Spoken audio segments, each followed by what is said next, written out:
Does anybody have any music would like to play? That's appropriate for Park and Recreation? Well, I know in my before life or my afterlife, I was a singer, but not in this life.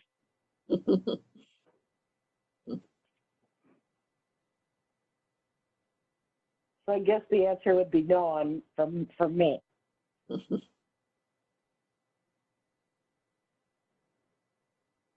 Hi, everyone. Sorry about that. We are ready to go.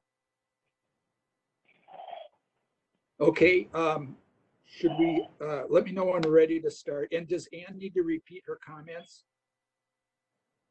I would recommend it if we could. Okay, I can do it this time, Ann. Give you a break. All right. Thanks, Todd. Welcome to the City of Victoria Park and Recreation Committee meeting, Monday, May 18, 2020, shortly after 6:30 p.m. And this meeting is taking place via WebEx. We have a statement to read prior to beginning the meeting. Due to the continued COVID-19 pandemic, Victoria City Hall is temporarily closed to the public. It is anticipated that some or all members of the Victoria Recreation Committee will participate in upcoming meetings by telephone or other electronic means pursuant to Minnesota Statutes Section 13D.021. Providing public comment. Members of the public can continue to watch the public meeting live online at Mediacom Channel 8 or victoria.civicweb.net/portal/. Members of the public may provide comment through written testimony prior to the meeting. These comments will be read or summarized into the record. To provide comment, please complete this online form or contact Park and Recreation Director Ann Mahnke at mahnke@ci.victoria.mn.us or 952-443-4258. Thank you for your patience and understanding as we navigate this unprecedented event. And Ann, I went through that pretty quickly. That is listed, I assume, with the agenda online. It is. Okay, thank you. Thank you. So the first, so this is the official call to order, and the first item will be a roll call. As I call your name, please state your name and say present, and then be sure to put your mic back on mute again. Judy Iverson. Present. And please state your name too. Oh, I'm sorry. Judy Iverson, present. Thank you. Jeanette June. Jeanette June, present. Thank you. Amber Hutner.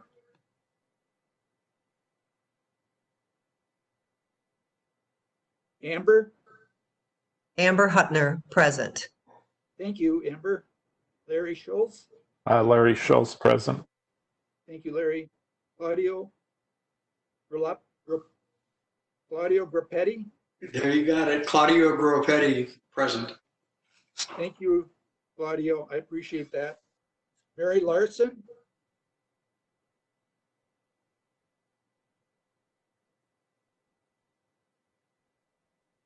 Mary? Can't hear you.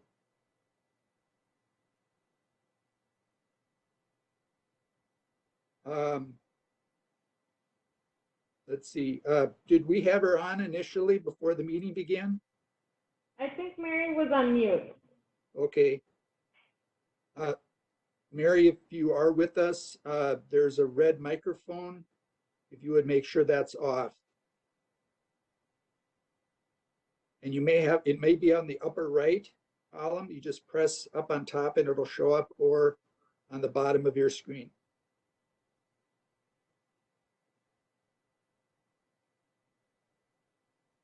Mary's off mute. Mary, you may have to dial in on a phone. The phone number was listed in the meeting invitation.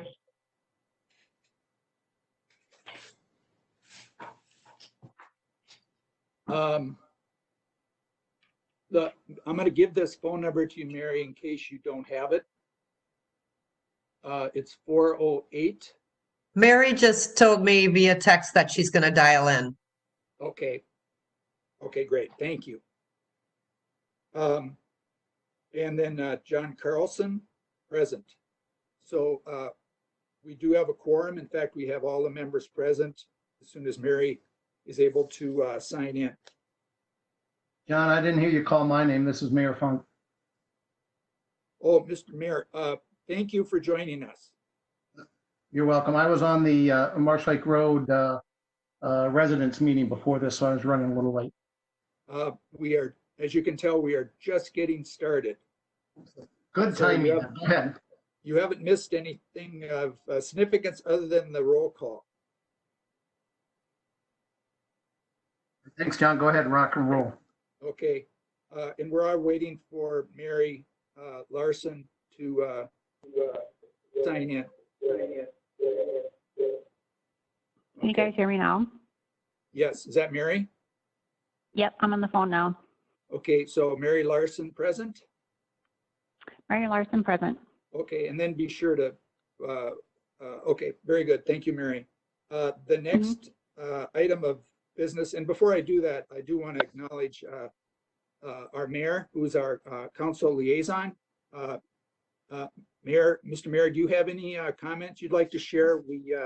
We've always valued having a council liaison and we feel it's beneficial for our committee, and it's certainly been, I hope, beneficial for the council. But I'd like to just see if you'd like to share any comments. Yeah, thanks, John. Yeah, I think the work that the Park and Rec Committee has done has been tremendous. The recommendations and the things that you've looked at, the things that you've brought forward, for the most part, the council's been in agreement and taken actions on that. So I think you guys have done a tremendous job. And on the agenda, I'm really interested tonight to hear what everybody has to think about that one property up by the water treatment plant up on Smithtown Bay Road. There's a lot of discussion, for those that didn't hear it, in the last council meeting about whether or not we turn that into a park or whether we take some of that park land and expand it and sell it as a single family home lot. So be curious what everybody thinks about those couple of options, or if there's some other option you guys have. So John, thank you. With that, let me turn it back over to you. Okay, thank you, Mayor. And yes, that will be a topic coming up here. And also, we definitely welcome our liaison engaging in conversation throughout the various topics of meetings. We always find that helpful with getting insights from the council member or mayor, and also just the insights from the council overall perspective. So thank you. You're welcome. The next item is going to be approval of the minutes from the prior meeting, which was held on February 19th of 2020. Before we do that, I do have one question, and that is, Larry, were you present at the meeting? I was not. Okay. All righty. We do have one item we'll need to correct, which is on the page 2 in the box where it has ayes, and it has your voting on that. So we're going to need to have a motion first and foremost to approve the minutes from one of you. If you please just state your name and This is your motion to Claudio approve. Groppetti. I move to accept the minutes. Thank you, Claudio. You make a motion to approve. Is there a second? Please identify yourself. This is Judy Janet. Iverson, I second. Judy Iverson seconds the minutes. Thank you, Judy. And would you take a friendly amendment from from John Carlson to amend the minutes to have the minutes corrected on the second page via the comment I just referenced. Approve. Judy Iverson. Okay. Alrighty. And then we're going to go through the roll call again to have your approval. And I guess your vote can be yay or nay, right? Judy Iverson, Iverson, present. no, And I mean, in approve. terms of Approve approving. the minutes. Is that- Jeanette, June, Jeanette June approves the motion to accept the minutes. thank you. Amber, Amber Hutner, yay. Larry, Larry Schultz, yay. Claudio, Claudio Groppetti, yes. Approved. and Mary Larson. Mary Larson, yay. Alrighty, we're making progress, guys. We've made it through items number 1, 2, and 3. So we're doing pretty good. Thank you. Item number 4 includes petitions, proclamations, suggestion, or complaints from citizens, committee members, or staff. Is there anything anyone would like to bring up or share? Hearing none, we'll move on to 4.1, which would be the selection of a chair and a vice chair for the Park and Recreation Committee.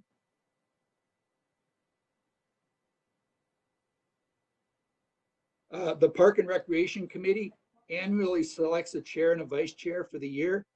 Generally, this is done by verbal nominations, then vote. The committee may also recommend that it be done by written ballot. The current chair is John Carlson, and he has submitted his name for consideration as chair for the 2020-21 year. No other names have been submitted for consideration. Is there a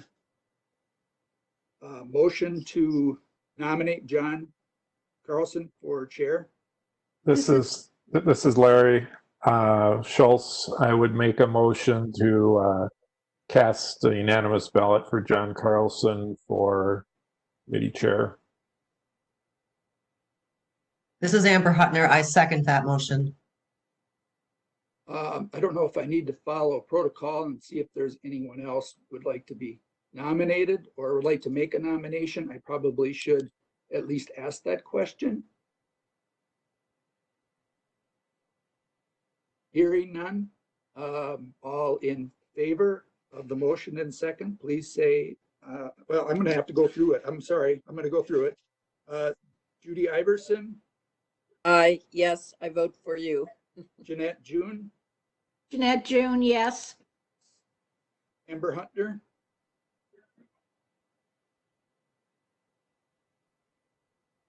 Amber, Amber Hutner, yes.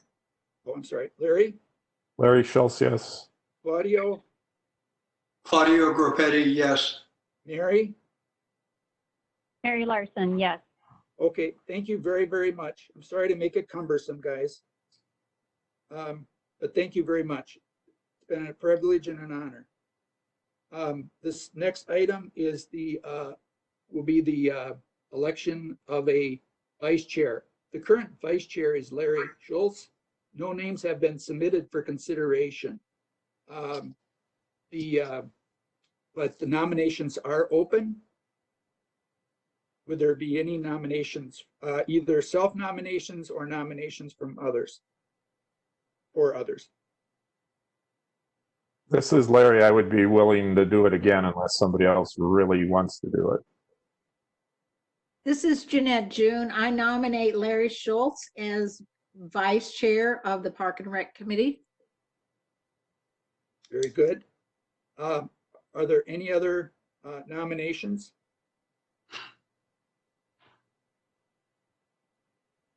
With the silence, we'll close the nominations and we'll do a roll call for Larry as chair.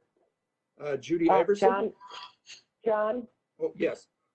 this is Ann. We need a second. Oh, did we not have one? I'm sorry. Thank you. This is Claudio Gropetti, I second. Thank you, Claudio. Thank you, Ann. I think I asked if there were any other nominations. So we're gonna have close the nominations at this point and have a vote. Judy Iverson, I vote yes. Judy Jeanette? Iverson. June, Jeanette June, yes. Amber Hutner, Amber Hutner, yes. Larry, Yes. Claudio, Claudio Gropetti, yes. Mary. Mary Larson, yes. Okay, congratulations, Larry. And again, my apologies for the cumbersome process, but it's trying to do it by the book. So give yourself a pat on the back. We've moved on beyond item number 4. Now we get into the fun stuff. Item number 5 is old business items. And the first item is an update on Bavaria Trail and also on the Lions parking lot. So with that, Ann, if you would go ahead and share some of the information you've got. Sure. Good evening, everyone. This is Ann Mahnke, the Parks and Recreation Director. These 2 items actually will go fairly fast, I think. There's just some minimal updates. As you'll recall, the City Council in April approved the Bolton and Mahnke to provide engineering services for the trail along Bavaria on the east side. So they will be providing preliminary plans, final plans, bidding services, and construction management for this project. The schedule for the project is to complete all the plans in 2021, and then we would bid the project probably in the winter with construction to take place in 2021. We also, just as a reminder, we did submit a grant application to the DNR for trail funding. That was due at the end of March, and as of today, I still have not heard whether or not we'll be successful, but I anticipate by July we will know of the status of the grant. So I don't know if anybody has any questions related to that.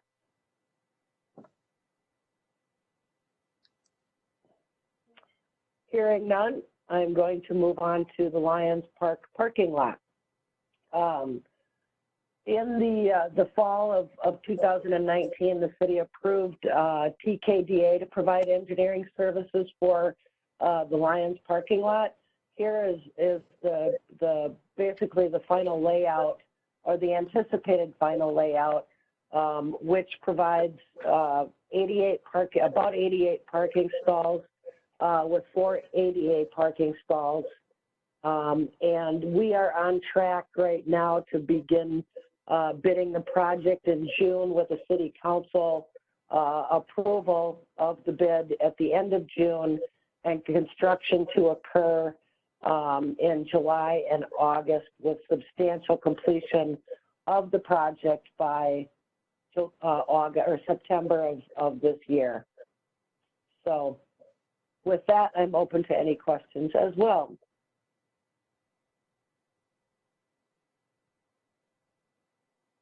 Thank you, Ann.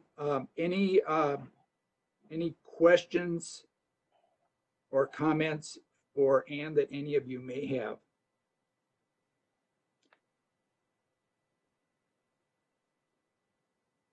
I do have one, Ann, relating to the Bavaria Trail. As it relates to any potential necessary land acquisition, that's something that's handled later in the process? Or... Yes, we will be working on the preliminary layout this summer.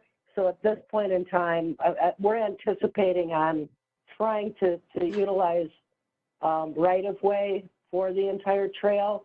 But until we get out and start working or doing the survey work and laying out the trail, we will not know yet what, if any, sort of land acquisition will be required. Okay, very good.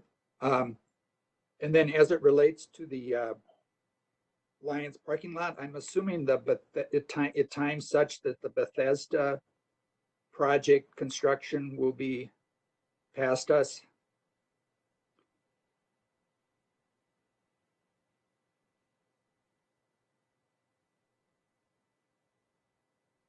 Ann? Yeah, so as far as their project is concerned, my understanding is that they are scheduled for a completion in the summer. So they'd probably be right on track with one another. Very good. Okay. And then are there other comments or questions that any of you have on either one of these two topics, the trail or the Lions Park parking lot? This is Jeanette June. It's energizing to see the project moving forward, at least the very first steps of getting some, bids and those kinds of things. So I'm glad, makes me happy to see that moving forward. Thank you. I think we'd all agree. Both of those. Any other, one last call here, if there anybody else has any comments or questions, otherwise we would move on. And you want to talk about the Wasserman Lake Preserve project update and signage? Yes, thank you. Thank you, Mr. Chair. So the Wasserman Lake Preserve project actually has been underway. This was a photo that I took from last week. They've started doing some grade work, and I'm sure that they're probably much further along than this. The initial push was to get the parking lot graded out, and then also build up the entrance road into the park. But they've been having a few issues. We've been having a few issues with people going onto the site. So we've had some wood turn up missing that is being used for our cordwood walls and also the playground. And so we've had some four-wheelers driving into the site. We've also had a lot of kids coming into the site to actually fish, but then also just kind of run around the site. So we're working with the contractor to secure the site a little bit better. So just as if anybody's listening, the site will be under construction through the summer, and ideally we would love to have people not go into the site, especially while construction activity is occurring. So just a little bit of an update on the Wasserman Park. I know that the Park and Rec Committee back in, I think it was in April, took a look at the very concept plan for the interpretive signing. So most of this is old information for you, but I just wanted to provide a couple quick updates. This information did go to the City Council, and I've also got some nicer pictures to show this time around as well. This is a concept for the entry signs and daylight, nighttime. Also the internal hub signage. You saw this at the last meeting, so wanted to provide a little bit better 3D pictures to give you an idea of what some of this signage will look like, and utilizing some of the concepts and input that the Park and Rec Committee provided to our landscape architect, have incorporated some of this information into the overall signage plan. The final language and designs are not yet done, but we have, like a lot of the information that we had shared with you will be refined and brought back to the Park and Rec Committee and also to the City Council for final approval on some of the signage that will eventually go into the park. The Watershed District also is participating in the project for signage. The city had a budget of approximately $36,000 for site interpretation signage in the budget. And the total cost of all of the signs throughout the park, that includes the entry, the hubs, and also the watershed walk that we had gone through, the prairie to forest plan, the stream bank and flow of water concept, the legacy oak around the fire ring, the Loose Parks playground area and the wetland transition, the lake bounce, which is a new feature. This proposal to be located out on the island area, which shows, the ebbs and flow of water levels. So this was a new one that was included in the plan. We've always had the cordwood wall concept, and that's the wood that we're using that is on the site. But the total project cost is roughly about $107,000. And the Minnehaha Creek Board of Directors has indicated that they would be in favor of gap funding some or all of the additional signage. And so after it's bid, it will go back to the board for consideration whether to include this signage, all of the signage within the park. So they're well aware of our park project budget, which is about $36,000. So they have agreed to go ahead and allow the project to be bid. And when bids are received, we will have more information on the final signage that will end up in the park. So with that, I'm happy to take any questions related to that. Any comments or questions from any of you? This is Jeanette June. This is such a minor deal. First of all, I'm impressed with the signage. It looks, their proposal, and that it seems to be incorporating everything that we'd asked for. But this little minor tidbit is on the very first sign on the entrance to the park that we were talking about having that this is in the city of Victoria. So I thought we had some discussion about that, but just that if people are coming from, I don't know, Minneapolis and they're driving out here, I certainly want them to know that this Wasserman Lake Preserve is in the city of Victoria. So I don't know, it's just a minor detail, but I don't know if any of you remember that discussion or not. Yes, and Judy, just so you're aware too, the final plans will incorporate that information into the final plan. So we're well aware of that needing to be incorporated into it. This is Jeanette. Thanks so much. I appreciate it.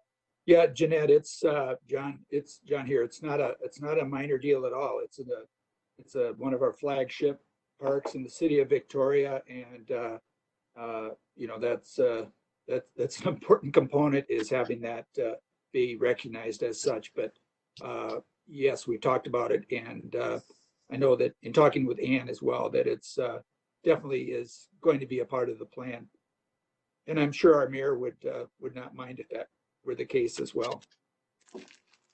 Yeah, the council expressed the exact same sentiment. We want it tied to Victoria.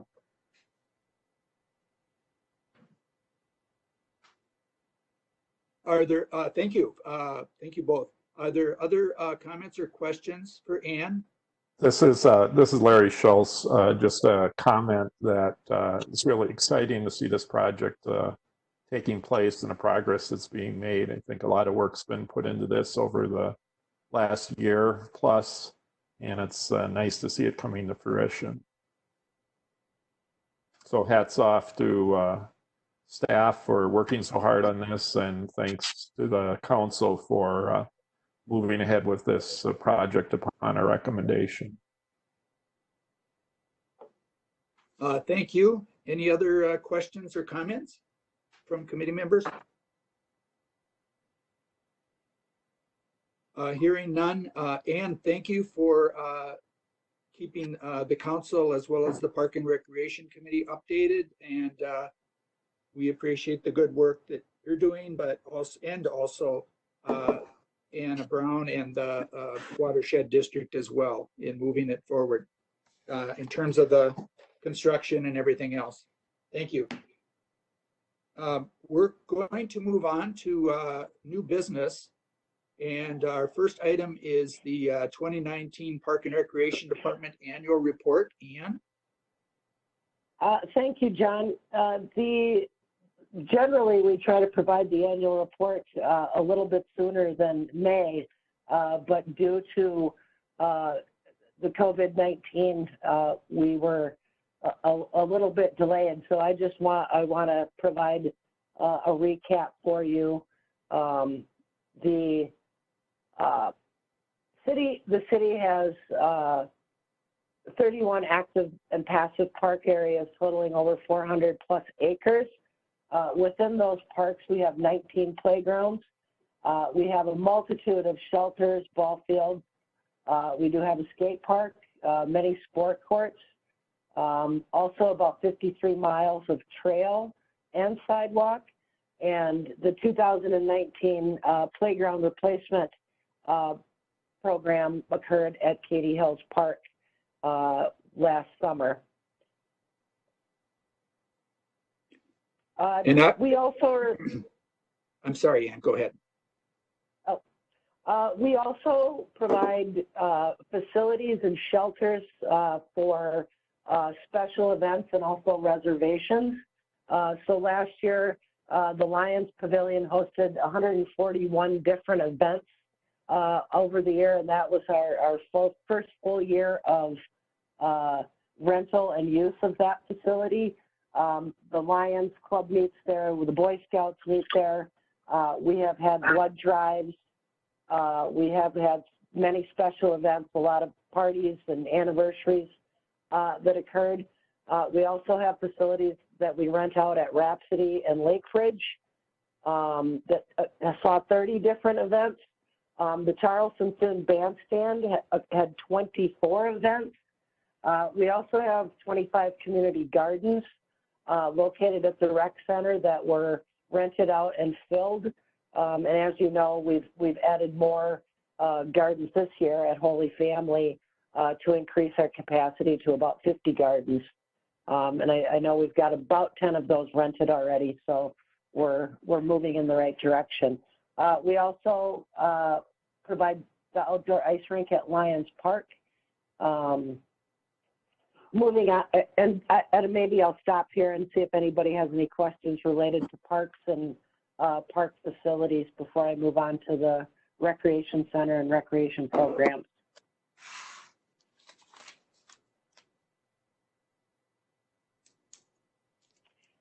Hearing none, I'm going to keep moving on then. At the Victoria Recreation Center last year, we had 643 facility rentals. Those are room rentals. We had 1,300 hours of open gym.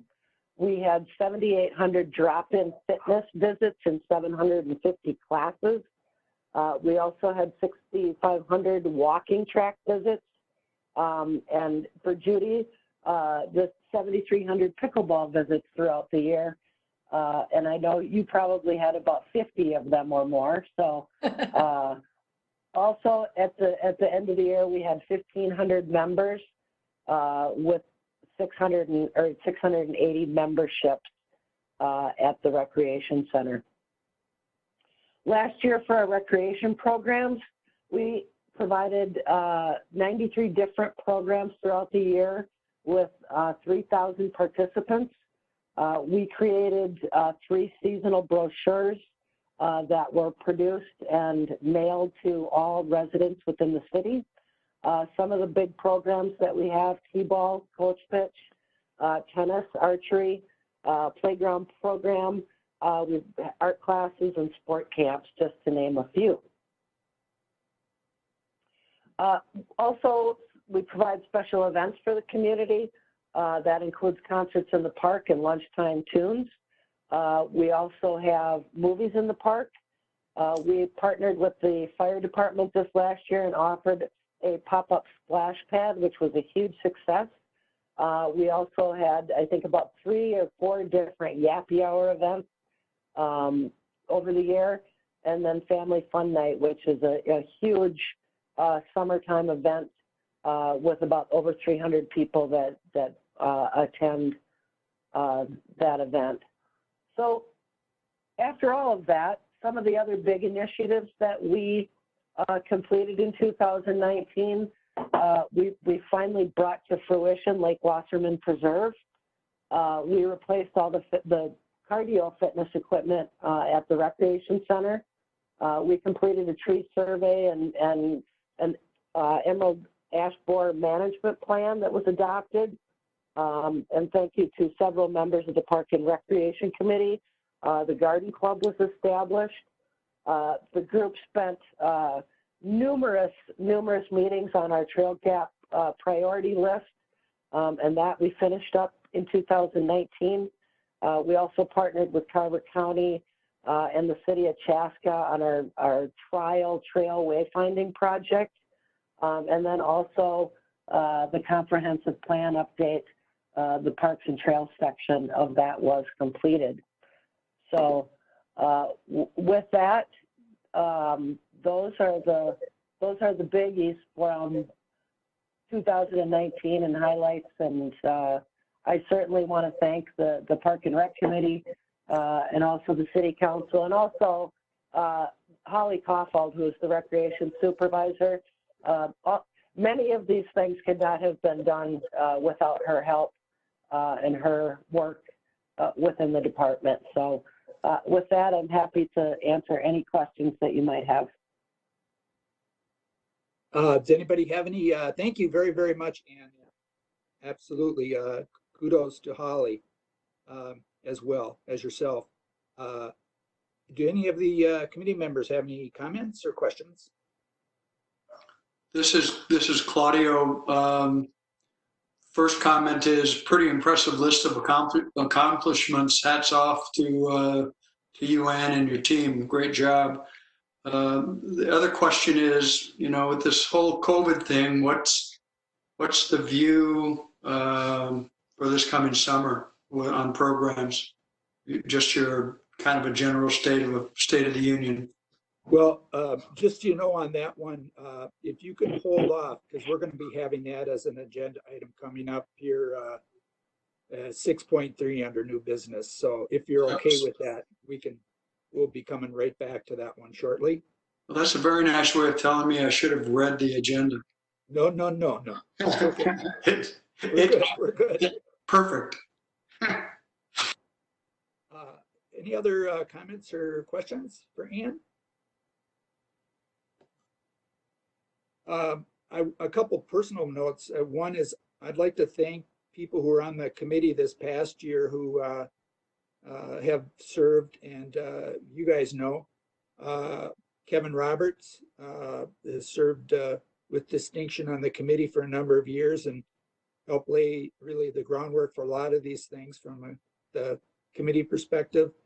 Christian Pedersen, who's now involved with the Planning Commission area, for his active participation on the group, and also Grace Tumala, who was our youth representative, thanking them for their service as well.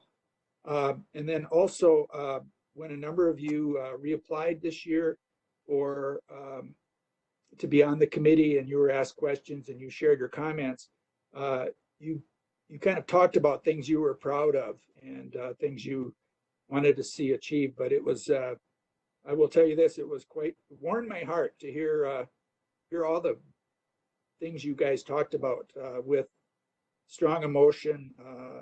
It was just wonderful to hear that as a fellow member of the community and a member of the group. So you guys did great. So with that, thank Wait, you. well, okay. Okay, one more comment. Go for it. This is Jeanette June. And I have a question on the pop-up splash pad. Was that done, that was just a one-time event? And I know you said there were a lot of people, you know, that was very popular and a lot of people participated.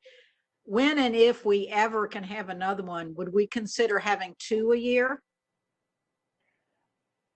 Yes, this is Ann. So we did this it was probably in August, early August last year, just to give it a try. And yes, we had at least 2 planned for this summer. And depending upon how things roll out, as we move through summer, yes, we will definitely be offering it again. This is Jeanette. Great. Thank you. Jeanette, thank you. Are there any other comments or questions or suggestions?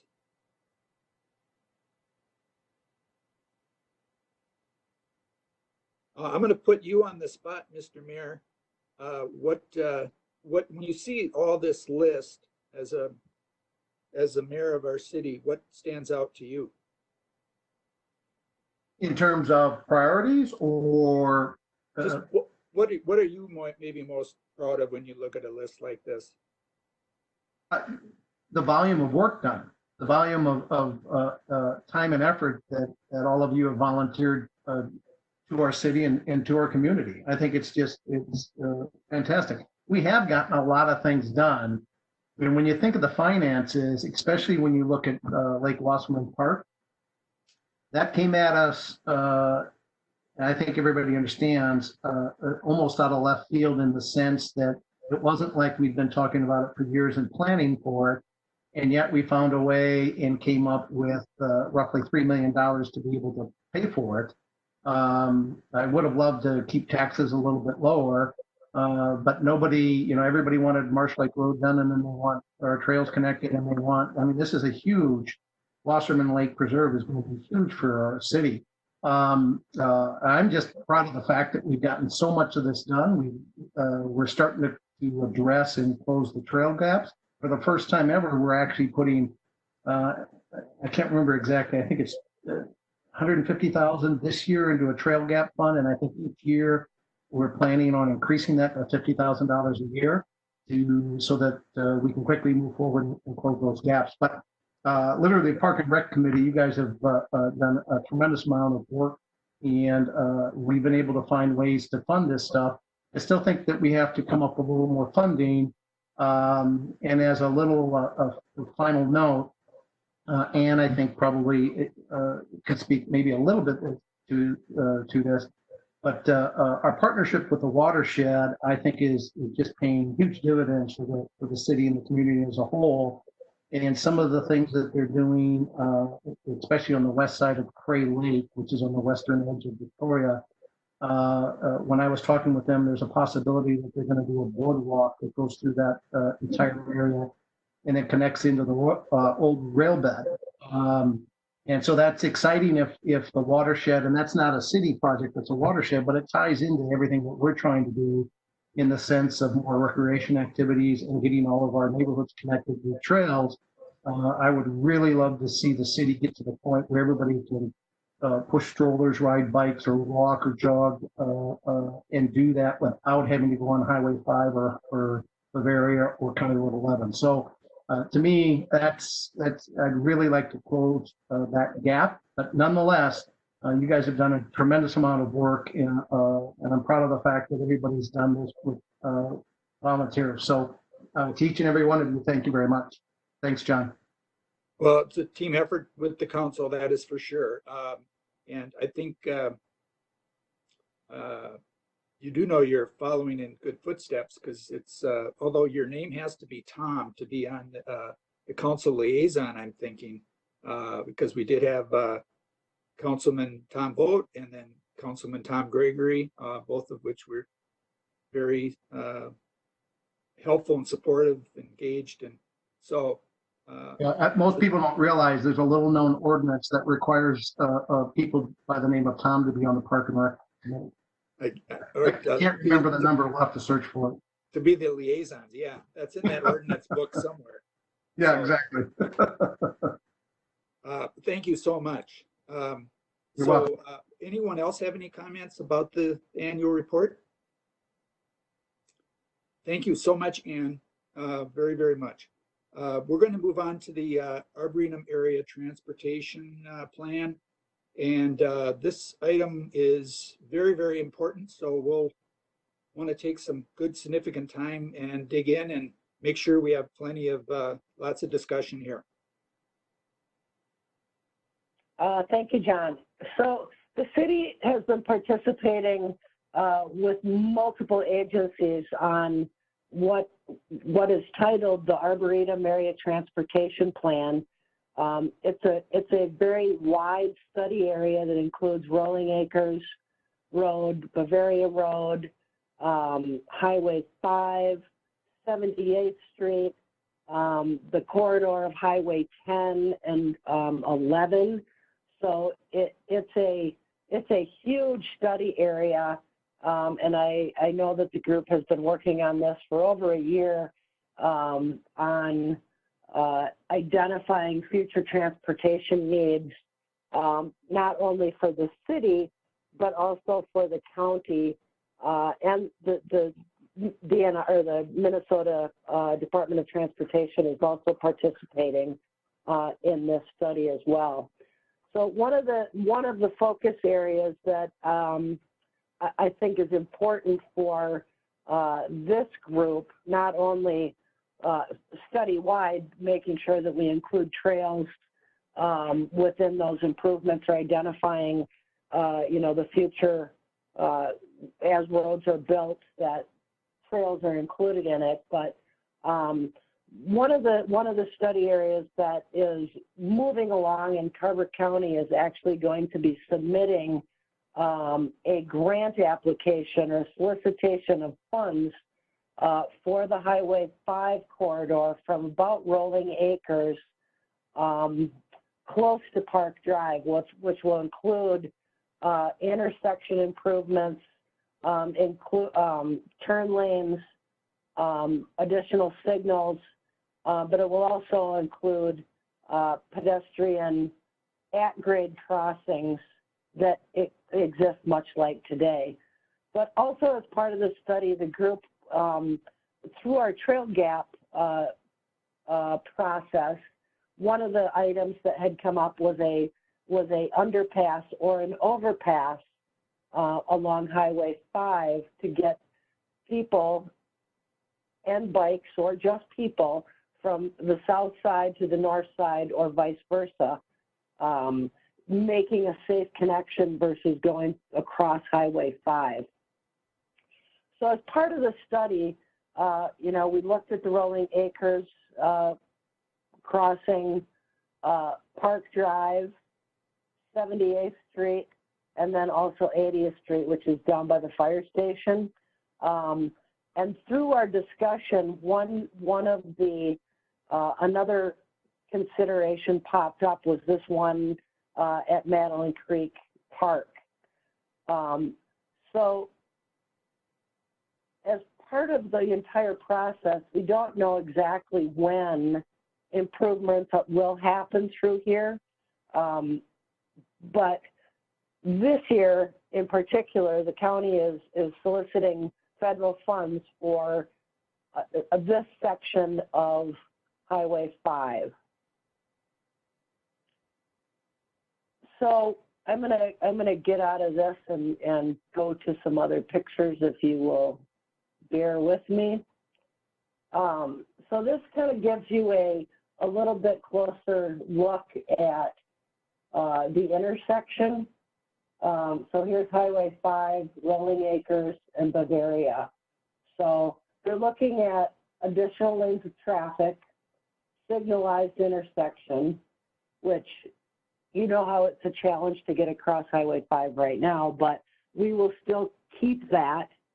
One of the things that we looked at was, is there a way to incorporate a underpass or a grade separated crossing at about this location? There's a creek that runs through here, and the grades really provide a good opportunity for an underpass at this location. If the county, the entire project of the improvements that are proposed, I think are in the $13 million range, with this underpass being about $2 million of the total project cost. The county is submitting the application this year, and for a funding cycle, not until 2024-25. So that's how far out these plans are. You know, the work that happens now for future funding and future construction of this type of project. So to give you we're going to start now back at Highway 5. Oh, it is not Highway 5. Here is Highway 5. So we took a look really at any opportunity we could to provide an underpass or an overpass if an underpass didn't work. So here's the Highway 5 concept plan, and here's Bavaria Rolling Acres. So one of the problems with this area was there's going to be additional ponding required as part of the Highway 5 upgrades. There's a lot of retaining wall work that would need to occur here. So within your packet, there's a matrix also of the evaluation that was done at all of these intersections that may help a little bit as we go through them. So the second, we're going to get here. So that's Highway 5. So we took a look at the mid-block area. So this is Madeline Creek Park. Because of the topography, it lends itself well to the possibility of installing an underpass in this location. You know, with all of these, there are certainly pros and cons. You know, you guys know this through going through the trail gap process and trying to decide, do we go on the east side of Bavaria or the west side of Bavaria? So all of them have, you know, certainly pros and cons with them, and we will go through those as we work our way through this. So this gives you an idea of that mid-block crossing at the park. This gives you a kind of a 3D what it could look like. There would be some retaining wall that would likely be required, especially on this side. But there is existing trail on this north side of 5 that connects right up to Park Drive in this location.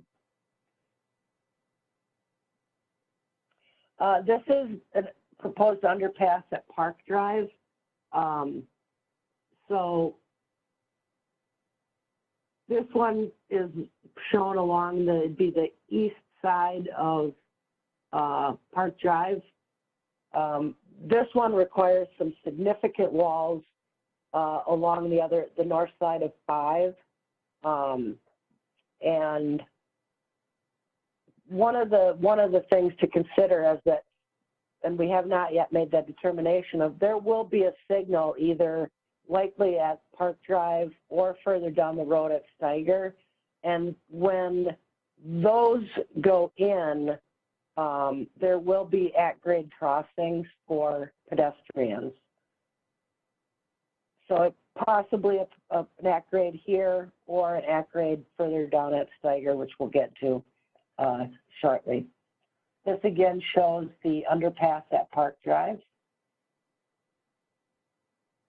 So we get now down to Steger Lake Lane. And in this location, the grades do not work to provide an underpass. So the group looked at an overpass at this location. So 78th Street would be on the south side, Steger Lake on the north side.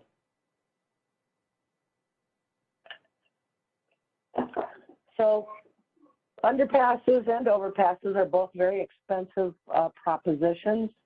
And I think from a visual, coming right into town, this does not necessarily work real well, especially because of the site does not lend itself either real well to meeting ADA requirements. So it would be a huge overpass to try to meet those ADA requirements. So here is the matrix that was put together that looked at the existing, linking to an existing bike pedestrian access, access to destinations, safety, usage, impacts, and structural needs, and then timing, costs, and then ranks. So as you'll see, the grade separated overpass ranked just in the preliminary look at things fairly high. And then the mid block at the park was number 2. One of the reasons we're talking about this tonight is to give you information related to this, the timing of it.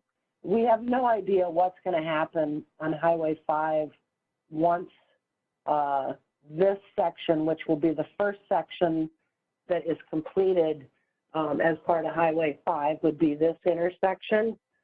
That would be the soonest work that would be done on Highway 5. As you all know, funding is very tight. MnDOT does not have Highway 5 in its 20-year plan for upgrades. So when we looked at this intersection and then incorporating the underpass at this location within the park, the timing seemed to be right to at least consider this and get it included as part of the overall transportation funding that the county will be submitting to the federal government. Again, submission is this year. If the county gets the funding, construction would not occur until 2024, 2025. So when we look at the other grade separated crossings, we could be talking 20 years from now when those improvements are done. So when we looked at our trail gap funding, one of the things that we also considered all the time was opportunities. And this is an opportunity that presents itself to you tonight for consideration. And so one of the things that the county, when they submit these type of federal grants, is that the local community or the local government unit provides a letter of recommendation or letter of support or resolution of support to go along with the application for funding. So tonight I'd like the committee to discuss and hopefully from staff's recommendation would be to move forward with supporting an underpass at that location due to especially the timing of it and the opportunity that we could have within the next 5 years to get a safe crossing across Highway 5. It exists, there's an existing trail system, and then the Bavaria Road Trail will obviously be a huge piece for a connection. And then we also have trail on the north side of 5, which connects right into the Lake Minnetonka Regional Trail, which gets you to downtown, which gets you into Hopkins and Minneapolis. So that is the request this evening, is for you guys to discuss and provide a recommendation to the city council on whether or not you would support this project. So with that, I will turn it over to you guys with questions. Thank you, Ann. I would just start off by saying it's exciting to even be able to think about the possibility of having access to the north side of 5 for all of the residents that live on the south side of 5, and to think about the possibility of something realistically that wouldn't have to be 20, 25 years out. There are a lot of questions with this, and I think we're going to be opening it up to everyone on the group here to ask some questions, including you, Mr. Mayor. One question I will ask is if this would be put in when they eventually do redo 5, would that underpass that we're talking about here would that still be in operation, or would that potentially have to go? So John, this is Ann. So the underpass would be included as part of the overall improvements on Highway 5. So that grant application looks at this entire area. So it would all be done at the same time. Okay, help me understand, because I thought you were saying we could potentially have this done sooner than some of the others. Yeah, so this is the funding piece that the county is submitting that federal funding for. So it extends down to roughly, it looks like down to Park Drive. So this entire area would be included in that construction. The soonest is 2024, 2025. And this underpass is included in that funding request. Okay. And this is Claudio. So you mentioned that MnDOT doesn't have this on their radar at all. So if I understand this correctly, it's a federal grant that the county is hoping to win to be able to do this project. Is that correct? Yeah. And how far east does it go? I believe that it goes to just past the Arboretum entrance. So 41-ish, kind of right around there. Yep. And the other question, if they put the underpass here, was there any discussion that it would hinder the possibility of another underpass in the future, or was that even discussed? Because ideally, the underpass towards downtown would be something that would also be nice. It would not hinder it. So generally speaking, these type of projects, whether it be an underpass or an overpass, generally will fall on the local unit of government to fund and or pay for.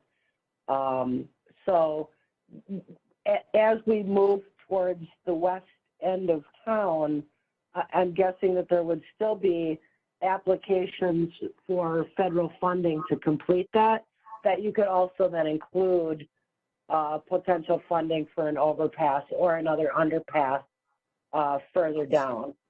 But keep in mind too that there will continue to be, wherever there are signals along this corridor from here all the way to downtown, there will be at-grade crossings at those signalized intersections. So that could be at Park, that could be at Steiger, and there will be one also at 5 and 11 downtown. And this is Claudio again. So, and these are bicycle and foot traffic access, right? Correct. And it would these other stoplights that you talk about, what's the timing on those? Is that like is that even on the radar somewhere, or is that in the next 4 or 5 years as well? Yet to be determined. Possibly, so they're not planned, but it's totally not out of the question either. Correct. Gotcha. So, I mean, like I said, it's a huge study area, you know, all of the units of government will need to make decisions on the timing of all of these. So, yeah, to put a time frame on it would be a difficult thing, just due to the funding challenges, because these are very expensive projects. So, and from this is Claudio again, and I'll be quiet and let others ask some questions. So from your perspective, since whenever they're going to be doing work and they're at a major cross signal and they're going to have at grade crossing, what's your take on why not just stay with on grade crossing versus the underpass? And I only ask that to get your perspective. I'm not implying that I'm in favor of only at grade crossings. I just would like to know what your thinking is. So with our resident survey that we have done a number of years now, one of the requests from the community has been and continues to be a safe crossing of Highway 5, along with closing the trail gaps. So through our trail gap process, we also looked and ranked a safe crossing of Highway 5, and I think just due to the sheer cost, this is where we were looking for opportunities. And if and when one comes up, we should look very carefully at it and encourage it, I think, within a project of this nature. Great, thanks for the historical perspective as well. And just a question on this, by submitting to be involved with this, you mentioned you were using the $2 million range. If we were to go ahead and support this and be involved in this funding request, would there be federal dollars then that would be a part of helping to fund it, as opposed to the city exclusively? So when you submit applications like this, there is no commitment on the part of the city, whatever funding requirement would be. And in this case, I think based on the participation of the county and the federal dollars, probably the max exposure we would have is about $500,000. That's the max exposure. Could it be less than that? Yes. Could it be more depending upon when construction occurs and bids occur? Yes. But it does not, even by supporting it and having a resolution of support done by the council, it does not commit you to any dollars for this underpass. So it would be out about 5 years before the next council, the next Park and Rec committee would actually have to make that decision on whether or not that they would agree to fund it and how to fund it.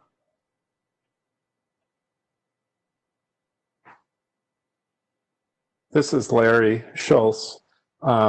Just a comment. I live in this area just north of Highway 5 and off Park Drive. And I actually walk or bike in this area almost every day. And John, you were talking earlier about how it'd be nice for people to get from the south side of Highway 5 to the north side. even more so from people to get from the north side to the south side safely. Kind of take my life in my hands every day I walk across Highway 5. I've walked this area. I've walked where the partial trail is down there. I think there's a really nice area, and I think, Ann, I agree with you that, you know, the topography there is such that an underpass would work. I think it would be nice to enter into the park that we already have there, and that would provide a safe crossing in that area for residents on both sides of the road. There are also, you know, younger people, children that I don't think would feel real comfortable going across Highway 5 in uncontrolled intersection. So it's such a busy road that having that underpass there, I think, would provide good access to trails. It would be a good trail connector. It also, you know, connects right into the Lake Minnetonka Regional Trail. So I think it would, I like the recommendation that staff has made. It seems to me that that would be a very good place for a trail underpass. Thank you for those comments. And this is something that is has some urgency on it in terms of being able to be included in the funding request. Is that correct? So the county will be submitting an application, I believe this month. And you can add on to include letters or resolutions of support, I think yet for a couple months if there was a need to have additional discussion on it. But I know that ideally that if the council or if the Park and Rec Committee would support this, it would go to the council next Monday requesting a resolution of support, not only for that, but for the entire project. So, and this is Claudio. What's the downside? Are there any downsides with us recommending to go forward with this? It seems like it's maybe it's kind of a no-brainer, but is there a downside to any of this? You know, all of the crossings, whether they're at grade or grade separated, but you know they all have a pros and a con to it. You know, if you look at this one and say, oh, it's too far from downtown, but yet it also serves a huge population of people south of Highway 5. Does it include everybody? Because if I'm over on County Road 11, say, am I going to drive or ride my bike all the way out here to cross here? I'm probably going to go down to the intersection of 5 and 11 and cross. So, you know, is this the greatest location for the community as a whole? You know, probably not. But it also serves a huge percentage of residents on the south side of 5, and it gets you a safe underpass, likely in the quickest and most cost-effective way within the next 5 years to 10. And if we don't do that, the next opportunity is to be determined, since nothing is planned by MnDOT at this time. Correct. Gotcha. Do others want to share some comments? And also, we do have the option of having this be made as a motion by one of the members and have it be second, and then we can discuss it further. This is Jeanette June. I move that we support the underpass at from Madeline Creek under Highway 5. Yeah, is that sufficient verbiage, Ann? It doesn't totally, should we be more precise based on the language you So, provided here? yeah, yes, and I would add and recommend that the city council support the crossing to be included in the county's federal transportation funding request. That's a lot of words, but it's in that staff recommendation. It says staff recommend that well, not that part, but the Park and Recreation Committee support the mid-block underpass crossing at Madeline Creek Park and recommend that the city council support the crossing.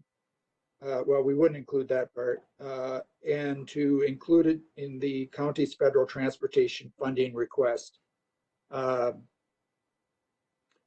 And you just made the motion. Who made the motion? Ann? Jeanette. Jeanette. Is there a second? This is Larry Schultz. I'll second that. Okay. And then is there further discussion? And Mr. Mayor, do you have some perspectives from your council or the council hat? No, based on previous discussions, I think the council fully in support of the discussions I heard tonight. I do have just one quick question for Ann. I seem to remember, or I seem to recall that the county, when we were talking to them about this, they were thinking about maybe a phase 1 on Highway 5 going from Park Drive down to Minnesota Parkway and not necessarily all the way to 41, because I think, as everybody understands, going through where the water on both sides and expanding that out is going to be extremely expensive. And so I thought there was some talk about just going from Minnesota Parkway up to Park Drive and making it 4 lanes and then still doing everything you see on the diagram. Am I remembering that right, Ann?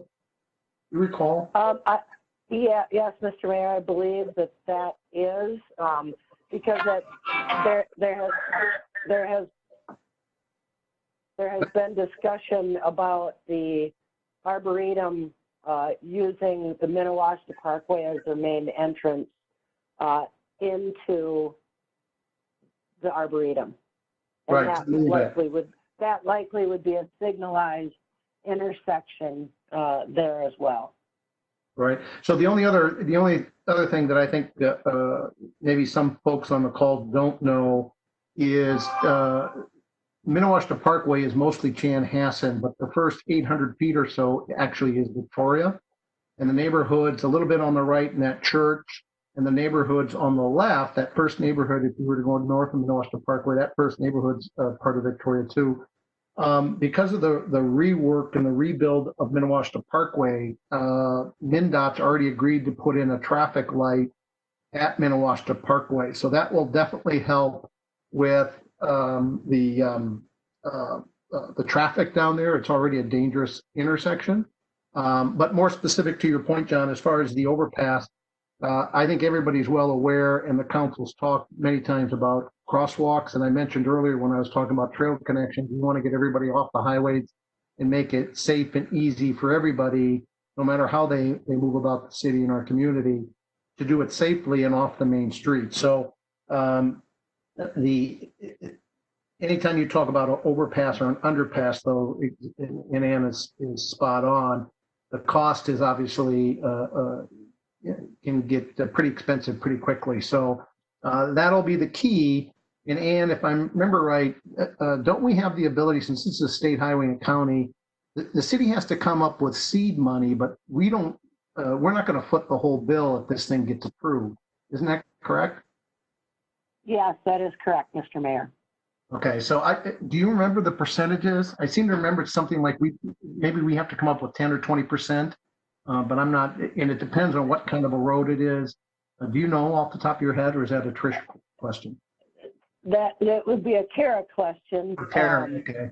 Yeah, for the road itself, but the county also has a funding formula also for pedestrian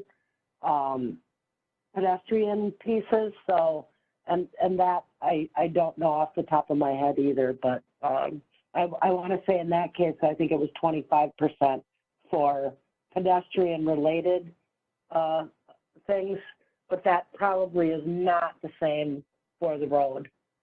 Right, right. I know it changes depending on, there's all sorts of different formulas. Other than that, John, I don't think there's anything else I can add, but I do think that as I recall council discussions, I don't recall anybody ever speaking out against crosswalks or these kind of connections. And just one other thing, not for this meeting because we've got more on the agenda, but I've actually looked at, and I think that we should also look at some sort of a bridge right at downtown, either at Floyd's or maybe at the fire station or Quamaquit, in between those two, where we actually have some sort of a bridge over Highway 5 to make it easy for people to not have to use the intersection right there across from Floyd's. I have talked with residents that haven't had the crosswalk and have had the lights, and yet have still been hit by cars. So there's another area that to get across Highway 5, another place where we've got some safety improvements. So John, back to you. Hey, John, can I comment on what the mayor just said? This is Claudio. Please do. Go ahead. And, you know, the statement about an overpass near downtown, I think it also, I know, Ann, you had mentioned that the overpass, you know, was pretty expensive and might be a little bit of an eyesore, but if done properly, it could also be a very nice entrance to the city with a little extra, you know, pizzazz added, a little sizzle to it to make it very welcoming and kind of exciting. So I'm all for that. That approach to an overpass close to downtown. I know underpasses are going to be, they're just going to be really, really hard. That's all. Let's see. I would like to make sure that all the members of the committee get a chance to weigh in.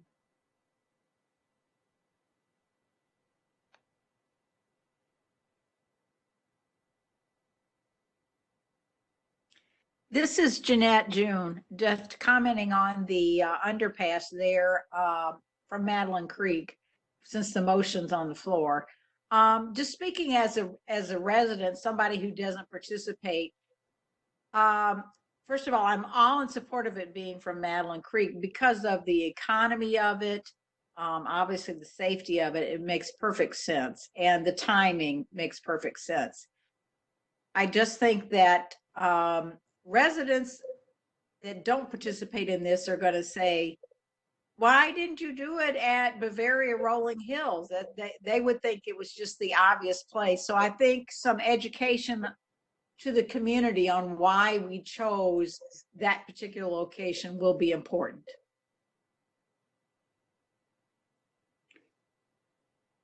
I thank you. You're right, because there are other options and there are pros and cons to all of them. And I think you're exactly right. Amber, did you have a chance to weigh in or want to, or Mary? This is Amber Hutner. I am seconding pretty much what Jeanette says regarding the underpass. I think it's a really good idea, and that we can get in now in this 5-year plan rather than the 2025 year. I think that it's definitely something we should consider and do. Is there anyone else? I'm not sure if everyone is. This is Judy Iverson, and of course Madeline Creek is my backyard, so it would be just a matter of me walking about 500 feet and having access to it. So I think that would be a great idea. I'm thinking too, though, in order to be able to easily walk downtown, we would have to consider more of a trail on the north side to make it, make it easy to walk right downtown after you go out of the underpass. Yeah, this is Larry, living in the area. The trail is already there to Park Drive, and then with about a block and a half hooks right in the lake or the Minnetonka Trail, and that's 1 mile into town on that Minnetonka Trail. Goes right So you're down saying behind the library. you'd walk down, You take the path. The path goes along north side of Highway 5 to Park Drive, okay, and then on the east side of Park Drive, there's a trail that will be 2 blocks, and you connect right into the Minnetonka Trail, okay. and then Yeah, that trail takes I right always, into town. I always walk down 78th Street here and all the way down to 5. Mhm. Yeah, just because I can't, or I don't like to try to run across 5, but if it wouldn't make more sense, you were talking about somebody would say, why not Rolling Hills and Bavaria? Why not 78th and across that way, which would be even more centrally located for a lot of people rather than Madeline Creek. But to get downtown, you just go right across the street and you'd be on Steiger Lake then. Yeah, Ann, did you want to speak to that? Either one of those 2 options? I mean, you mentioned there's pros and cons to all of them, including the one that Judy's referencing, and then also the comment about 41 or about Bavaria. I'm sorry.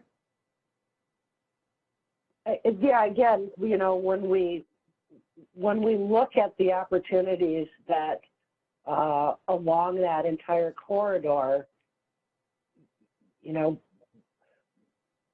from a timing perspective, I understand all of them have pros and cons, and is the location right? I think this trail connection or underpass really provides a great opportunity for the city to explore, and it gets a lot of people across Highway 5, both from the north and the south side. So, it's an opportunity that I think that we really need to seriously consider, and because I don't know when we'll get another opportunity to do so. Yeah, I think it checks off a lot of boxes. Like you said, there's pros and cons, but it does check off a lot of boxes. And this, if we have a motion on the table and it's been seconded, we're going to vote here. The one thing would be it'll get it to the council as well, and then the council can take another look at it. But it puts a stake in the ground that says, hey, we've got an opportunity here to do something that we don't have to wait 20 years for to get passage between that road in a very safe manner. So are there any final comments? Okay, we're gonna take a roll, and Judy Iverson, Judy Iverson, aye. Yes. Jeanette June, Jeanette June votes in support of the motion. Amber Hutner, Amber Hutner, yes. Larry Schultz, Larry Schultz, yes. Claudio Grupetti, Claudio Grupetti, yes. Mary Larson, Mary Larson, yes. John Carlson, yes. So the motion passes, and it's a very exciting opportunity. Ann, thank you for bringing it to us, and we're happy to have you be a part of this discussion, Mayor, as it makes its way to the council.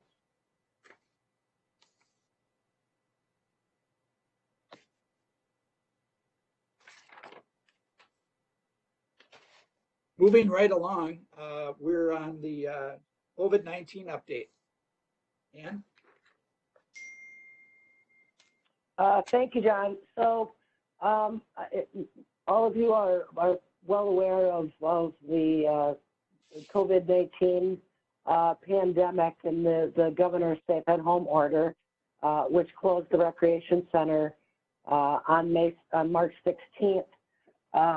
As we move forward, I wanted to let you know too, the council also has heard some of this information and made some recommendations on continuing on planning to reopen, having safety measures in place for staff and members at the rec center, and utilizing a phased approach for the reopening of the rec center specifically. So last week, the governor seemed to indicate that he would be allowing gyms and fitness centers to open on June 1. And the intent is to have some direction and guidance coming out this week on how that will happen. The city council last month did approve the plan for parks and facilities and recreation programs. And I just wanted to bring you up to speed on that. So all of our parks and playgrounds and all of our fields and courts continue to be open. We did open the community gardens in May with some social distancing guidelines. We have implemented a odd even garden and when they should go to their gardens, morning or afternoon on a specific day of the week. But all of the facilities were closed through July 6th. That included shelter and pavilion rentals. Also any organized youth or adult sports that would utilize facilities. We canceled concerts through July 6th.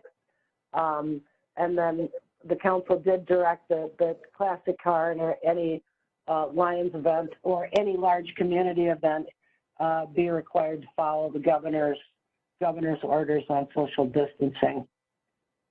So this, we have canceled all of our large programs, and we will continue to evaluate offering small programs in June, whether or not they occur virtually or if we're allowed to hold them in small groups. So more will be coming on that information, hopefully this coming Wednesday. So I wanted to share a little bit. Well, it's hard to see. I will blow it up. We will be looking at a phased approach, basically for every activity that we are responsible for, whether that's rec programs, our parks, trails, and playgrounds, park shelters, ball fields, community gardens, rec center. So currently we are all working from home, and all of our large programs have been canceled, as well as facilities. So I'm anticipating that we're kind of in that phase 2 a little bit, or approaching that phase 2 opening. So I anticipate that the governor will allow 10 or less people to gather at one location following social distancing. But until I hear for sure on Wednesday, we will keep it at where we're in phase 2 right now. So we will be looking at how to open up the track, the gym, and some fitness equipment on a very limited basis at the recreation center. We're looking at trying to implement a online scheduling tool for members to sign up for a time that they could be in the rec center, whether that's using equipment or using the walking track or the gym. So that way we can manage the number of people that are going to be allowed in the facility at one time. We have also begun the implementation of adding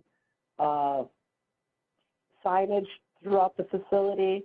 We will be adding sanitation stations We will be adding some sneeze guard at the front desk, and then we will also begin training of our employees on what will happen and what will not happen within specifically the recreation center. We will continue to hold off on our larger programs. I anticipate that continuing at least through June. And then as we move into the additional phases, hopefully we will be able to get back to some semblance of what normal is. I have some high hopes of that happening. So right now, like I said, we are in kind of entering into that phase 2. So our goal is going to be to safely reopen, and again, installing screen guards, sanitation, signage, and developing our plan for reopening that we will be able to share with our staff and also members as well. So again, I don't have a lot of detail tonight. I'm waiting for more direction from the governor on Wednesday, and then once we have that, we will begin kind of our final countdown of implementing whatever phase we are allowed to do so. So with that, I'm happy to answer any questions related to that. The floor is open for questions or suggestions for Ann. This is Amber Hutner. I just want to say, Ann, I think this program that you've laid out looks really well. So whatever the governor says on Wednesday, it looks like you have a great platform to jump and run from. Just one quick question, maybe I missed it, that when you are going to reopen the gym and the number of people, how is that assessed? How many people do you just take a square footage? How many machines? I mean, that's got to be a difficult thing to reckon. Yeah, and I'm hoping that I'll have a little bit more guidance on Wednesday. At least then we can prepare for that. You know, I'm anticipating that 10 is kind of that magical number, and whether that's 10 in the gym, and I'm hopeful that 10 in the gym, 10 in the rec center, 10 in the walking track, maintaining you know, that social distancing. And you know, we're going to really have to limit, you know, we're going to probably block off some restrooms. We will likely put away some of the equipment so there's not constant touching of equipment, like meaning the balls and the mats. And so, yeah, it's daunting and somewhat concerning on how we're going to be able to manage to keep everybody safe. So we're just going to probably need to focus on, here you guys get to use the machines, you can use the walking track, you bring your own basketball and you stay at one hoop. So again, I'm hopeful that we'll have some better guidance on Wednesday to manage this. Ann, did I hear you right that you might possibly take out some of the machines so there's actually less machines in that space, or not? Yes, no, we would probably just unplug them or rope them off to keep, you know, and probably it's going to be every other one. We're probably going to have to move some of the equipment out to keep that 6-foot distance. We may move some equipment over into the fitness area. Right now, we're proposing to keep our fitness classes virtual or offer them outside. The numbers are really going to be the key for those kind of decisions that we have to make. So, okay, thank you. That you're on the right track from everything you're saying, in my opinion. Other suggestions or questions for Ann? This is Larry. I would agree with the comments made by Amber. A well thought out plan. Looks like a lot of thought and effort's gone into this. I guess my question is, has there been any thought or discussion about what we could expect from the members, even if we allow this to happen according to the plan. Do we have any thought as to how many people would actually continue to participate in the program? I don't have any specific numbers related to that. I do know that we continue to get a lot of phone calls about when are you going to reopen?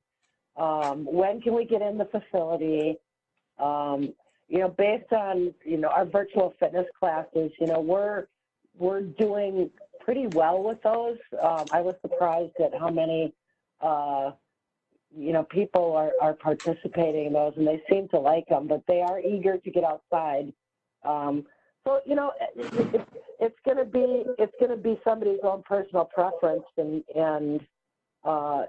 just like if somebody wants to go to the grocery store or not, they will have that opportunity and preference to the decision to make on their own. So I really don't know until we get more into the final details and open it back up. So, I was surprised too to see the numbers for virtual classes.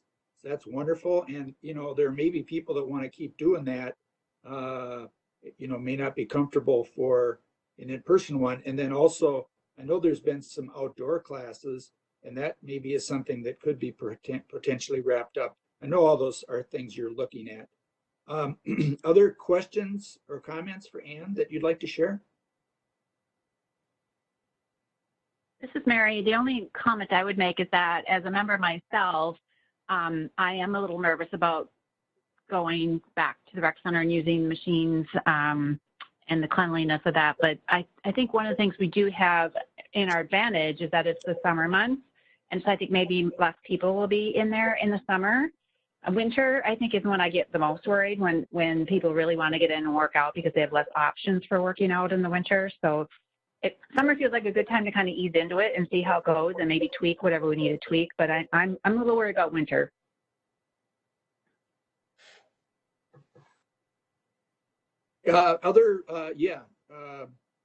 Yes.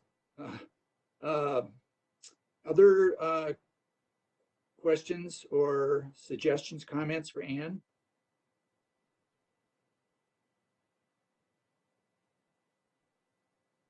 All right, Ann, I really appreciate your sharing with us. I know that you're also obviously keeping the city council involved and as a part of the bigger picture. And so it's not easy. It's difficult, and you're being very proactive on it. One thing too, I would say is that maybe a positive is there's so many other recreation centers out there, hopefully, and I know you're doing that. We can have some good best practice sharing, and just kind of, and I know you have a network, and I think that could be positive as well. So we're moving on to, Ann, are you ready to move on to South Lake Virginia Shores Park? It's item number new business 6.4. And the topic is the South Lake Virginia Shores Parkland and Well Site. And this will be an interesting topic. And I know our mayor spoke about it at the very beginning of the call as well, because the topic did come up at the most recent city council meeting. And I'd like the mayor to have a chance to obviously weigh in as well on this topic. So Ann, if you'd go ahead and kind of set the stage here for this. Sure. So South Lake Virginia Shores Park is located just off of north of Highway 7 and Smithtown Road, and I'll get you a map here shortly.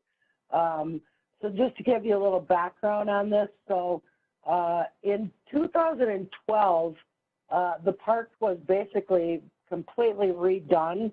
For the 4 years prior to that, the Metropolitan Council had leased our park, and prior to this, the park was in very, very poor condition.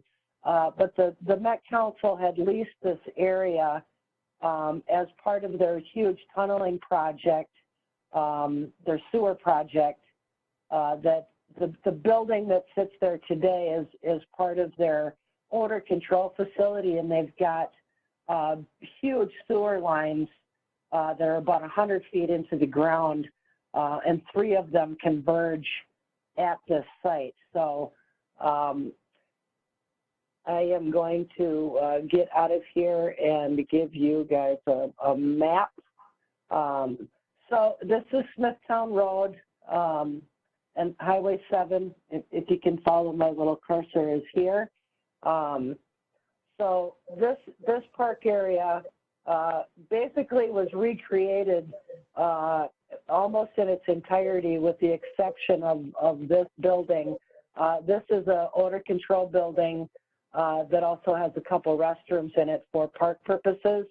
But we have a playground here, a shelter, tennis court, half-court basketball court, and then for Jeanette, we put in a pickleball court right here.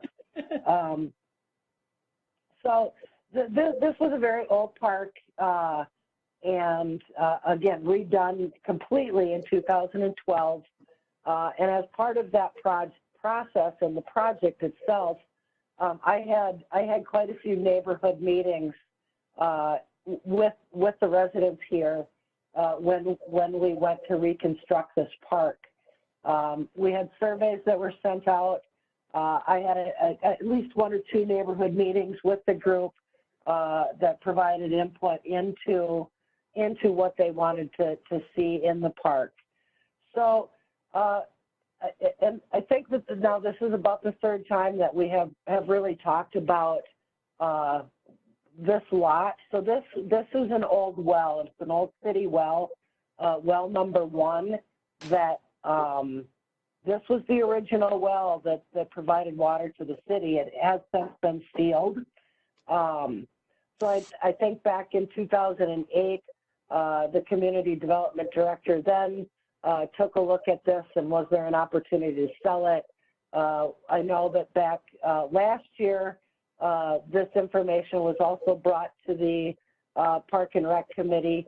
There was a thought that if this lot and possibly, this portion of the parkland could be combined, you could have a fairly nice single-family lot. I do know that as part of the discussion with the neighborhood, they really had no interest in any expansion of this park, nor any removal of these. This is a very wooded site, and I'm gonna give you also some grades. So this, it's a big hill up on the top of, not big, I shouldn't say big, but it's got some grades here. But this whole area is wooded, as you can see in this picture. The residents really had no desire also to remove any of the trees or expand the park, because it provides a nice buffer, not only visual, but also hearing noises from Highway 5.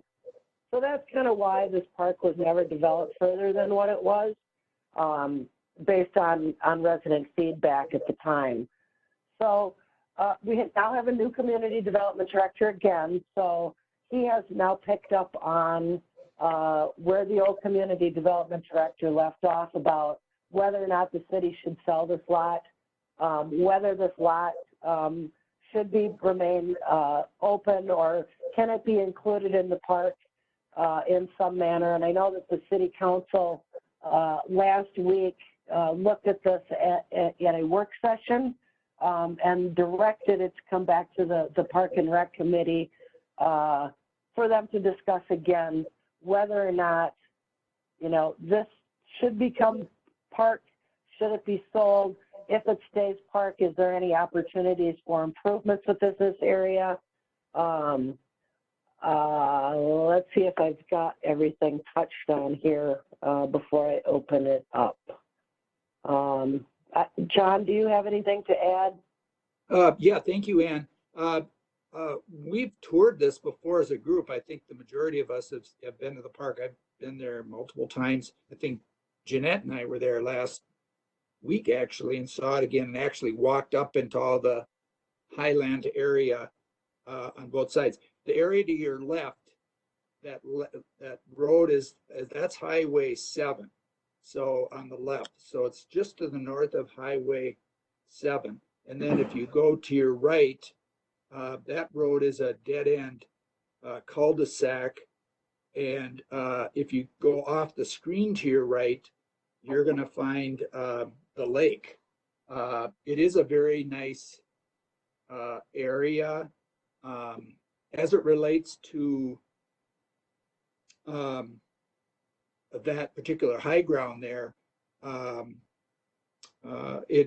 Because you do have Highway 7 on one side, it does kind of provide a little bit of a nature look to the park. The park itself is very nice and it is used, but there's only 4 parking spots and 1 is handicapped. Previously, I think we have by default said that that particular green space has not really been a high priority for us for anything for development. And in fact, I believe we had said if it was sold, that portion, that those funds should be dedicated to the park fund. But I think in reality, we've found that we have other potential priorities out there. And in terms of new park land, we have like Goodman Park, for example. I think most of us are familiar with that. I think we have said in the past, we would rather look at, it's right off the main trail. And that goes into Excelsior, that direction. And we would rather look at development of that kind of property than this undeveloped property. But it did come up with the council meeting about, very valid question about why are we having this undeveloped property and not really doing anything with it, and should we? So I think they were kind of asking the question.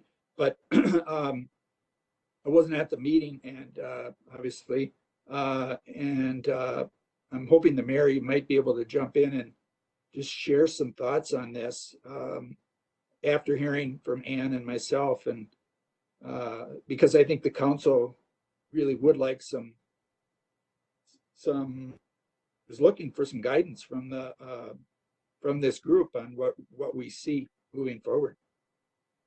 Yeah, thanks, John. To provide everybody a little bit of context, there's 4 lots that the city, it was a program started 10 years ago. There's 1 lot left in that program. That program was stopped. It was a program designed to provide low-cost housing, but it just didn't work. And there's some old other city properties. This was one of the 4. And the city wanted to, instead of sitting on these, would just sell them if it made sense. And then use those funds for the trail connections or whatever the council decides. In the discussion specific to this lot, there was a lot of talk about the topography of this. There was some talk about some people in the area use this to park boats and other things. And that's really not the appropriate use for this. There was a discussion about taking some of the parkland up so that it's large enough to put a single family home. There was some discussion about keeping it a park, and because of the topography, is make it into a citywide park to do sledding in the winter, right? I don't know how we handle parking. We have to look at that also. And so the council, we didn't try to solve the issue or come up with any recommendation other than let's ask the Park and Rec to kind of take a look at it, spitball some ideas, see if they had any thoughts about what would be a best and appropriate use for it. And so the council is basically looking for guidance. Do we sell it and put that money into maybe a park and trail fund? Do we keep it a park and expand the park and turn it into a winter park or some other sort of a park? The topography makes it a little bit challenging, but we're open. There was no specific guidance. That was just a couple of the comments and maybe a little bit of context for what the city council was talking about. But we're open to any suggestions the Park and Rec maybe may come up with. So, John, back to you. Thank you. Yeah, and I think there was a comment about, well, maybe we, clear it out a little bit, put in a few benches or picnic tables, kind of have a little bit more of a nature thing, scenic area or something. You know what? I think that also, yes, I think you're right. I think that also was briefly discussed. So I think up till now, we've been, our position has been, well, we just think it's fine the way it is. It's a buffer, and or if the city wants to sell it, then let's just make sure the money goes to the park fund. I don't know how much discussion we've had about really even wanting to get serious about developing it. So this is committee time. So I think it'd really be helpful if we have a discussion on this, everyone, about what would we like to see. Okay, John, this is Jeanette June. John and I actually happened to hit the park at the same time, which was hysterical last week, and we walked this property. And I'm just going to throw it out there. My opinion after walking the ground is sell it, sell off that piece for whatever purposes. And there are a couple of reasons for that. Number one, and after hearing you have surveyed the residents and they don't want any future development of, park, whatever, they don't want another extension of a park or purposes. Number two, after looking at that property, it is heavily, heavily wooded. It would be extremely costly to make it into a sledding hill. And that's coming from a person who wanted desperately for a sledding hill at Wasserman. So those would be, and that the residents are happy with the park that they have. And I think that trying to develop that into any additional park space would be prohibitive, and it doesn't meet the needs of the neighborhood. I think we should just sell it. That's my input. This is Larry, Larry Schultz. I actually drove out there today to take a look at it, and I guess I concur that park, the topography is such, I don't think a sledding hill would be very practical. I think that if the city can sell it, that would be good to take the funds from the sale of that lot and put it towards other priority projects, park projects that we have, trail connections. I think that if the neighborhood doesn't want that to be developed into a house, then the neighborhood can pool funds together and purchase it. I think it's in the public's best interest to sell that and use those funds for other projects. This is Claudio. How big is South Lake Virginia Shores Park? That's outlined on the map or the slide, roughly. Is that like 5 acres, 4 acres? Yeah, so you're testing my memory, but I believe it's about 5 acres. It might be like 4.7 something. And are we only talking about that notched in the upper right-hand corner? That's. Yes, this would be, it was just in the initial look of how to make this lot, because this is about 0.23 acres. It's roughly 100 by 100, but there is a sealed well right in the middle of it. So the thought was that these two, they could slice this off and combine this lot with the well site and make it a very nice lot. So like 3/4 of an acre or something like that? Yes, roughly about that. Yeah. Well, I kind of concur with the other members of the committee. My initial reaction is if I was in a neighborhood and there's a piece of dirt or land laying around like that, it might be nice to just have it be a nice casual relaxing little park, and it may be nothing more than some tables or something. But if the neighborhood doesn't want any additional park, I would say, then I'd say, and they also don't want to get rid of any of the trees, but the reality is that one extra house, it looks like 70% of the trees would still be in the Virginia Shores Park, so it would still be highly buffered. So I concur with the other committee members that have spoken on it, that probably want to see if you can sell it. And am I correct that the residents in the past, when this has been discussed, this topic has been discussed, that they were adverse to the property being developed with a new residence? I think without diving into it further, because there was never a neighborhood meeting held with the residents, which is a common thing that we do with pretty much every piece of property that we own, if we're looking at doing something different with it, we usually have a neighborhood meeting. So that did not happen. Between last year and this year, that has not happened because we have changed community development directors.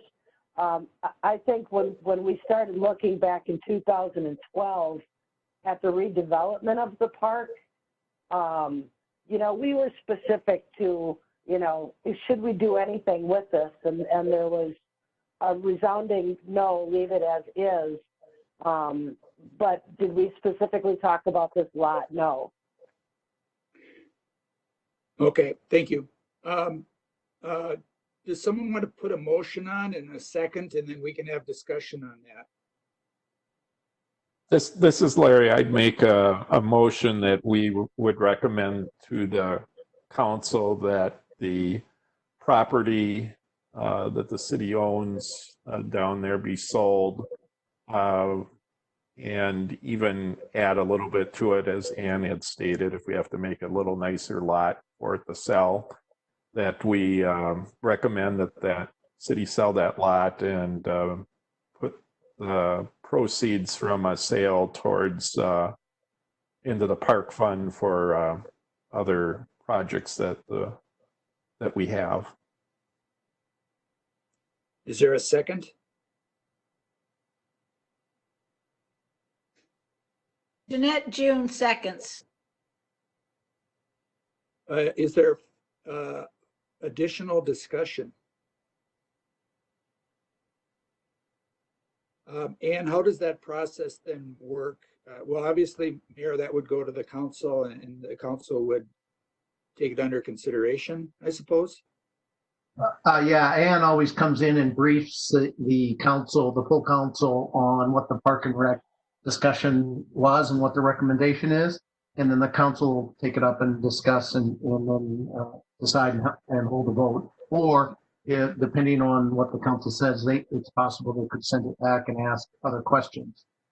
Sure. And Ann, is there anything else you'd want to add to that?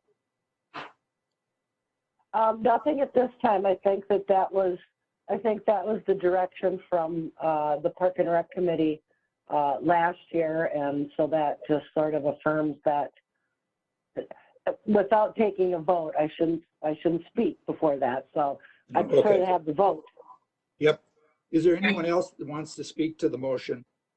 Yeah, this is Claudio. So let's just fast forward here a little bit, and the committee again 2 years in a row kind of recommends it to the council, and the council is going to take action on it. And then a neighbor shows up and says, "Why the heck didn't somebody talk to us about this?" Is that an issue that needs to be addressed on the subject? It doesn't change anything in regards to my recommendation, my vote, but I'm just fast forwarding to see if there's any complication, or do we just let the council deal with that during their proceedings? Well, there are 3 other properties that are being looked at for sale. And Mayor, isn't there also communication in those cases with residents? Yeah, if I'm not mistaken, I was just thinking about that. The council will have the discussion, the neighbors, anybody that, and I can't remember, I don't know if it's 600 feet, there's a distance where I think people are notified that the council is considering selling the properties. And so the residents around these various 4 properties will be notified and have the opportunity to ask questions. If it's sold, I want to be clear here. I heard some things about, well, if the neighborhood wants to buy it, keep it. If it's sold, the way that it has to work is it has to be put up publicly and anybody could bid on it. So I don't think you can, and I don't think the council has the ability to restrict it to selling it to a certain group. They could choose to keep it city property and make it a park or something. But if its decision is to made to sell it, I think it just goes up publicly and anybody can bid on it and then purchase it. But yeah, neighbors will be involved. And I'm almost certain that when we discussed this before, Dana, our city manager, did in fact talk about the notification process. So they will have an opportunity to weigh in if they so choose. Thanks, John. Thank you. And based on the discussion we've had, if this motion passes, there still would be some buffer for the park to have kind of a nature backdrop to it, which would still be nice because you've got Highway 7 on the one side, and then to have still there's some nice cedar trees, right on the edge there by the remaining park, the developed park, and that would still be nice to have there. So, any other comments? Otherwise, we're going to do roll call here. Mary? No comments. You want to, so you're going to be pass? Okay. Claudio? No comment. I made all my comments and I'm in favor of. Oh, okay. No, Mary, let me clarify. I was calling a roll call for vote. Maybe that's what you meant. Yeah, I know that you were doing a roll call, so yes, I would agree. So you're a yes. Yes. To the motion. Okay, Claudio? Claudio Garpetti, yes. Larry? Larry Schultz, yes. Amber? Amber Hutner, yes. Jeanette? Jeanette June, yes. Judy? Judy Iverson, yes. And John Carlson, yes. Okay, well, thank you. I think it's helpful that, I don't know, I think all of us have probably seen the property. So I think that it's always helpful to have that direct knowledge of the property. Okay, Ann, thank you. We're on to the final item, which is other business, update on Emerald Ash Borer Management Plan. Sure, thank you. As you know, the city completed a tree survey and a management plan for the Emerald Ash Borer. And this past year, the city has contracted with Rainbow Tree Care to provide injection and tree removal of public trees. As part of the proposal that was accepted by the city, residents for private property will also be able to get a reduced price for injections for their ash trees if they so choose to do so. What the plan is moving forward is that there will be a postcard going out to all residents the first week of June that this is basically what the postcard will look like. We'll give some information on protecting ash trees, contact information, and then a way to get a hold of Rainbow Tree Care to get a cost estimate, to get the service, whatever they so choose to do on private property. So again, the postcard will be going out first week of June, and also the city will have a page dedicated on its website to the Emerald Ash Borer program and the management plan of this. So with that, that's all I have. I just wanted to give a shout out to what we're doing and where we are, and to see if anybody's got any questions. And this is Jeanette June. I do have a question. We've been watching this. You know, when they say for private property, does that include like homeowner associations? Yes. Great, great. Okay, thanks. I know we've been watching this because, you know, our homeowners association is looking at it. I mean, we've been treating our trees, but it's like, well, if we can get a 10% discount, we certainly would, you know, rather go that way. So thank you. Yep. Other questions, comments? And so I'm assuming Rainbow is, this is the first year, right, of their actually implementing the plan?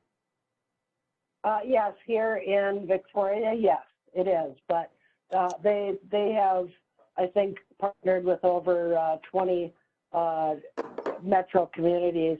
So they're very well versed in it, and have been very good to work with. So looking forward to it.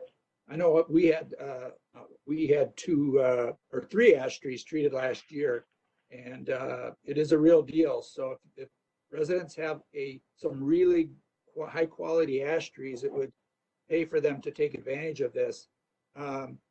One thing that should be noted is that obviously residents are able to utilize any reputable service that does do the Emerald Ash Borer injection program. But because of the quantity of this, they're going to be able to get a discount through Rainbow, so which is great. Thank you, Ann, for the update on that. Yeah. We have a motion to adjourn. So move, Larry Schultz. Alrighty. Is there a second? Second, Mary Larson. Judy. Okay. Thank you. I'm going to ask for everyone's vote. Mary Larson?